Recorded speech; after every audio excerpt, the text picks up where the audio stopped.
The mortal remains of Tarushi Jain, the 19-year-old Indian who was killed in the Dhaka terror attack, have arrived in India and have reached Gurgaon community centre, where her last rites will be conducted.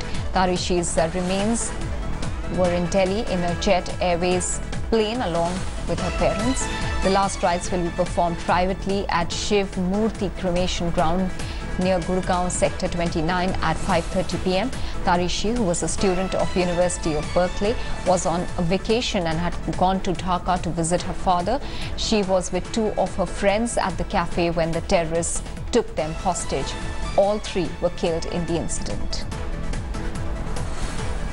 Anindo Banerjee is now joining us with more from Gurgaon, from outside the place where a prayer ceremony is being held for Tarushi at the moment. Anindo, a somber atmosphere there. We also understand that the family has requested privacy at this point. Well, absolutely, Maha. Very somber atmosphere. The family has requested to the MEA that they want to perform the last rites of Tarushi privately, and that's why media is requested not to go in and cover the event, and that's what the media is respecting as well.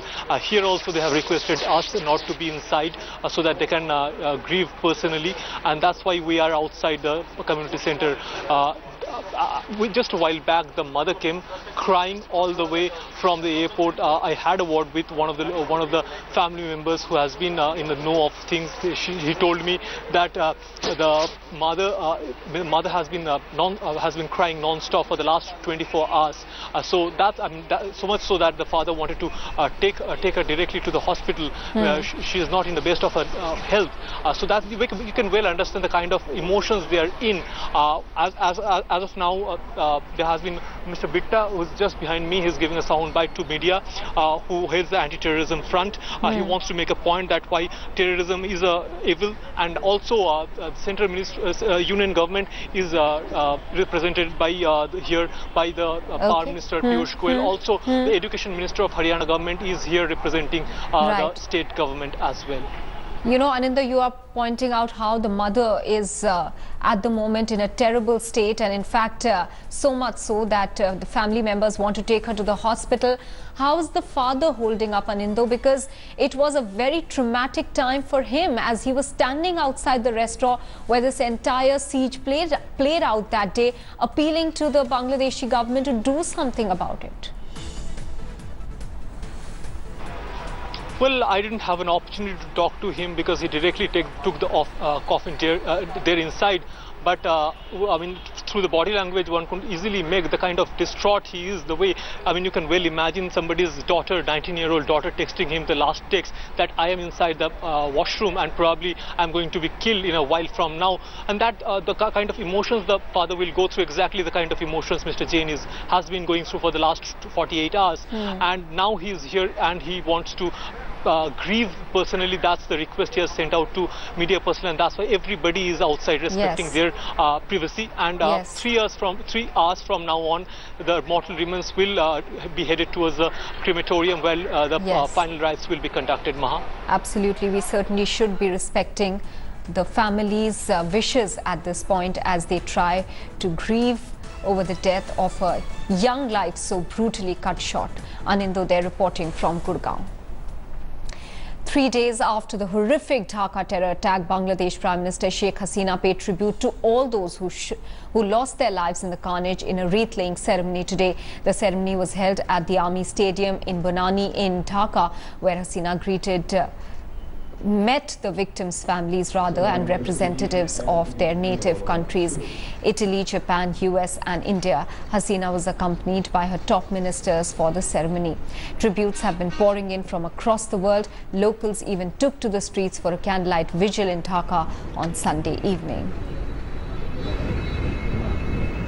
A somber mood this Monday morning here in Dhaka as Bangladesh mourns the loss of lives those horrific Friday hostage siege at the state ceremony that was held here. Right behind me, you can see the Indian High Commissioner Harsh Stingla still in attendance. Of course, there are government cabinet ministers, senior faces.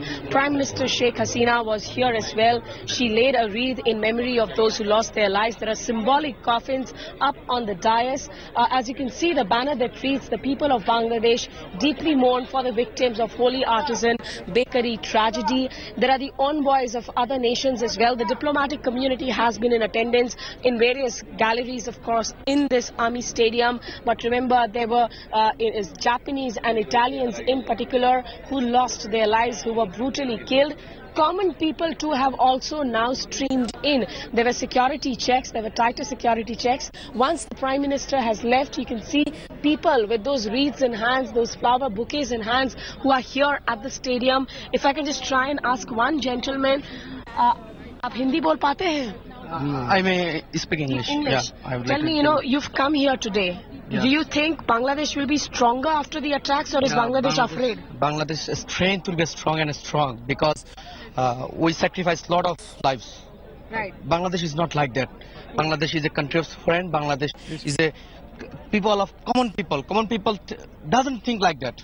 It's extremism. Fundamentalists should not still live in Bangladesh. What do you think, sir? Bangladesh ki, our people, is there extremism that is increasing? Bangladesh? Bangladesh peaceful country. Bangladesh terrorist no tolerate.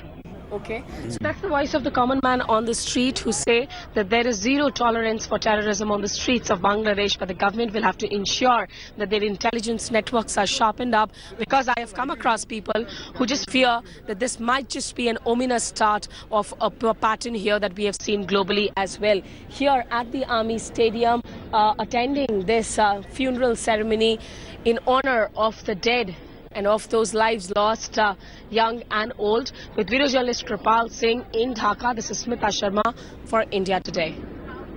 Is this just the aim of the political opposition here, or also of other players in the neighborhood, in the region? There are, of course, other players. There are other players, not just the opposition. Like the ISI of Pakistan. They have been, we know, they have been openly helping these people. They have been training them, because earlier on they they recruited Shibir, the youth wing of the Jamaat Islami, and recruited them as Talibans. Taliban fighters were recruited here by ISI, sent to Pakistan for training, who fought in Afghanistan, later on fought on the Kashmir front as well. We also spoke to Bangladeshi author Taslima Nasreen. Let's listen in.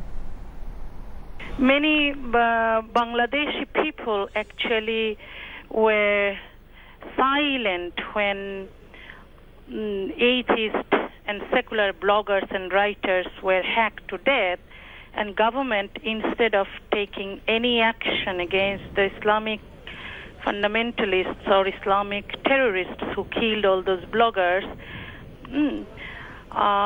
took action against the secular bloggers.